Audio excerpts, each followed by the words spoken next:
আসসালামু আলাইকুম এভরিওয়ান। আমি সানজিদা ইসলাম। আজকে আমি আলোচনা করব কিভাবে আমরা আমাদের পজিটিভ মেন্টালিটি তৈরি করতে পারি। আমাদের সমাজে সাধারণত দুই ধরনের মানুষ বাস করে, পজিটিভ মেন্টালিটি, নেগেটিভ মেন্টালিটির। আসলে পজিটিভ ও নেগেটিভ মন মানসিকতা সকল মানুষের মধ্যেই থাকে।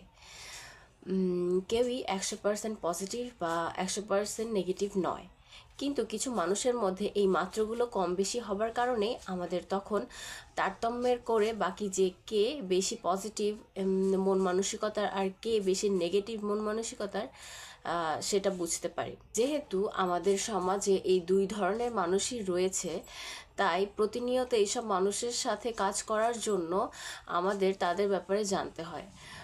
পার্সোনাল লাইফ বা প্রফেশনাল লাইফ সকল ক্ষেত্রেই যারা পজিটিভ মন মানসিকতার তাদের সাথে আমাদের অভিজ্ঞতাগুলো অনেক ভালো হয়, কিন্তু নেগেটিভ মন মানসিকতার মানুষগুলোর সাথে আমাদের অভিজ্ঞতা পজিটিভ মন মানসিকতা মানুষগুলোর মতন ভালো হয় না। আমরা সবসময় সেই সব মানুষের সাথে কাজ করতে ইচ্ছুক থাকি যেসব মানুষ পজিটিভ মন মানসিকতার, আর সেই সব মানুষকে আমরা এড়িয়ে চলি যারা নেগেটিভ মন মানসিকতার।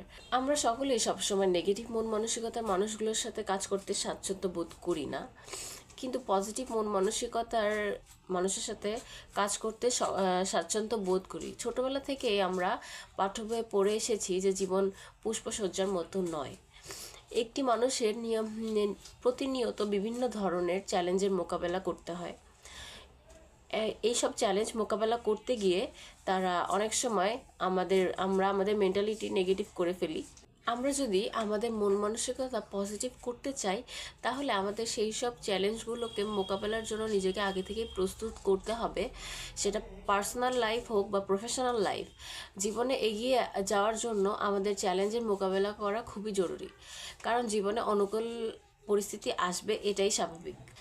এমন অনেক মানুষই আছে যারা বিভিন্ন কঠিন পরিস্থিতির মধ্যে পড়ে নিজের মন মানসিকতা নেগেটিভ করে ফেলেন এবং মাথা গরম করে অন্যের সাথে নেগেটিভ চিন্তাভাবনা জড়িয়ে পড়েন, যার কারণে এই ব্যাপারগুলো আরও জটিল থেকে জটিলতা পরিস্থিতি ধারণ করে।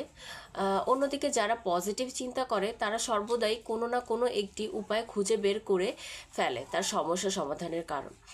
তার পজিটিভ তাকে শক্তি যোগায় সঠিকভাবে চিন্তা করে সঠিক একটা লাইফ লিড করার জন্য।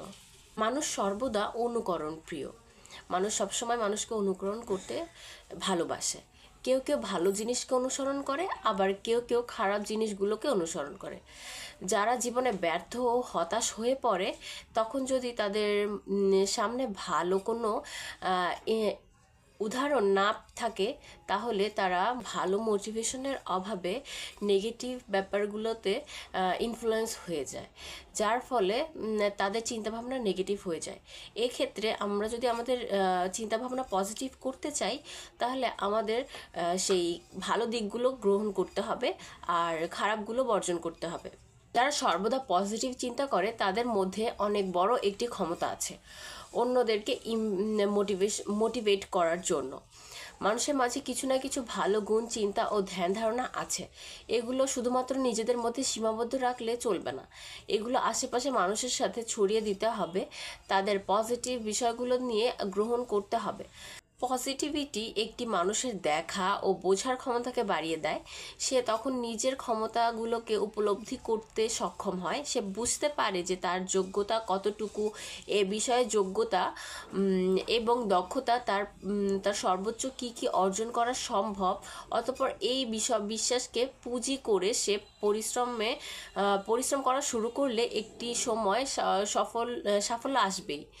আমাদের কাছে কি আছে সেটাকে যদি আমরা আরও ডেভেলপ করতে পারি, তাহলে আমরা আমাদের চিন্তাভাবনা ও আত্মবিশ্বাস আরও বাড়াতে পারবো। শুধুমাত্র পজিটিভিটি একটি মানুষের সামনে অনেক সুবর্ণ সুযোগের দরজা খুলে দিতে পারে। অনেক সময় শুধুমাত্র ট্যালেন্ট থাকলেও, পরিশ্রম করে গেলেও সাফল্য লাভ করা যায় না। ট্যালেন্ট সবারই কম বেশি থাকে, কিন্তু পরিশ্রম অনেকেই করে। তবে পরিশ্রম সকলে তাদের সাধ্যমতো করে থাকে, কিন্তু কতজন তাদের কাঙ্ক্ষিত লক্ষ্যে পৌঁছাতে পারে না। কাঙ্ক্ষিত লক্ষ্যে পৌঁছাতে হলে এই সব কিছুর সাথে সাথে দরকার পজিটিভ চিন্তা ভাবনা।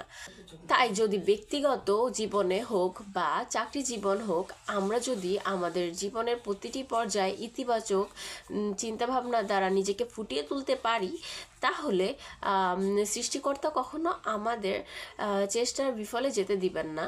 কোনো না কোনো সময় আমরাও আমাদের প্রধান লক্ষ্যে পৌঁছাতে পারবো। ধন্যবাদ।